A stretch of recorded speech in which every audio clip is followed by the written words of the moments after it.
এত জ্বালা যন্ত্রণা কি আমরা এত কষ্ট আমাদের দেশে ছোটবেলাতেই আমার দুঃখ কষ্ট গেল না। ছোটবেলাতে আর কি দুঃখ কষ্ট? ছোটবেলাতে মা মরে গেছে, মা না থাকলে ছোটবেলা কেমন কষ্ট হয়, কষ্টের কোনো শেষ হয়? আর আমার তো জীবন তো একভাবেই যাচ্ছে। হ্যাঁ, এই যে রাত হয়েছে, আমার তো অনেক চিনতে ভালো ঠকছে না, তুমিও বাড়ি থাকবা না, যে রাতে যদি আবার সেই আরম্ভ হয়। কালকে রাত্রির বসে রয়েছি, রাত 2টে তোমার। রাত্রে যন্ত্র খারাপ থাকছিল? আগের থেকে ধরুন বেশি হয়েছে কালকে। ওষুধ আছে করে? না,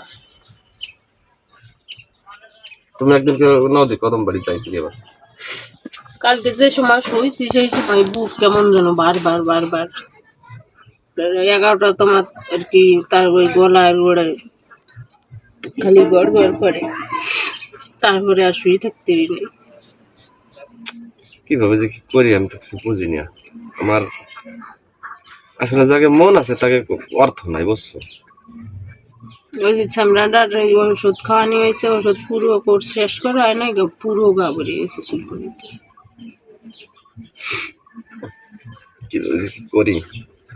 আজকে পিঠ দেয়ালো, ভিটি মিটি সব জায়গা ভরে গেছে। সমস্যা নাই, এই এই কষ্ট দুঃখ মানে থাকবে না, বুঝছো? একদিন না একদিন ভুল হবে, কিন্তু সেই দিনটা যে কবে আসবে, উপরওয়ালা কবে ফাটাবে। তাহলে তো ছোটবেলাতে আমিও সেই খারাপ ভাবে চলি নেই, কের সাথে কের মাথায় বাড়ি দিই নেই। আর তোমার তো যা জানি আমি, তোমার কিছু তো ছোট পুরো তোমার জন্ম রহস্য, জন্ম কাহিনী, বা তোমার মা মরে গেছে, এইটা ধরো আমি সচক্ষে দেখি নেই, কিন্তু শুনছি তো। শোনার পরে তোমার আমার ভালো লাগছিল, তোমারে ভালোবাসছিলাম, এই জন্য তোমার আমি আনছিলাম। কিন্তু আনিয়েও এই সংসারে আনিয়ে তোমার আমি সেই সুখ সেই শান্তি আমি দিতে পারলাম না। কিন্তু আমার কাছে ভালোবাসার ঘাটতি তো তুমি কোনোদিন পাও নাই, এটা তোর ক্ষতি পারবা না যে স্বামী হিসেবে তোমার আমি কোনোদিন আমি অবহেলা করছি। তোমার ভালোবাসা ভাই, এই আমি বাঁচিয়ে রয়েছি, আমি কবে মরে যেতাম, খালি তোমার মুখ দেখছাই আমি আজও বাঁচিয়ে আসার। যে আজকে কষ্ট আছে আমার, কালকে কষ্ট নাও থাকতে পারে। কষ্ট সারা জীবন থাকবে না আমাকে, আমরা তো সৎভাবে বাঁচছি। তুমিও আমি এই 14-15 বছর বয়সে তুমিও তো আমার, তোমার এমন কোনো আমার চোখে পড়ে নাই যে তুমি কোনো খারাপ কাজ করছো।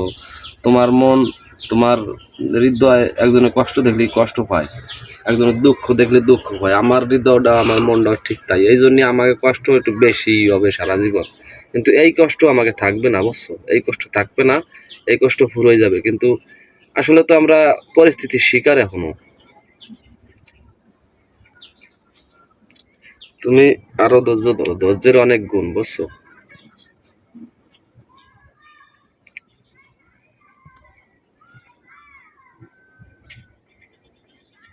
বাবাটাও অসুস্থ, তারও একটু দেখতে যেতে পারি না।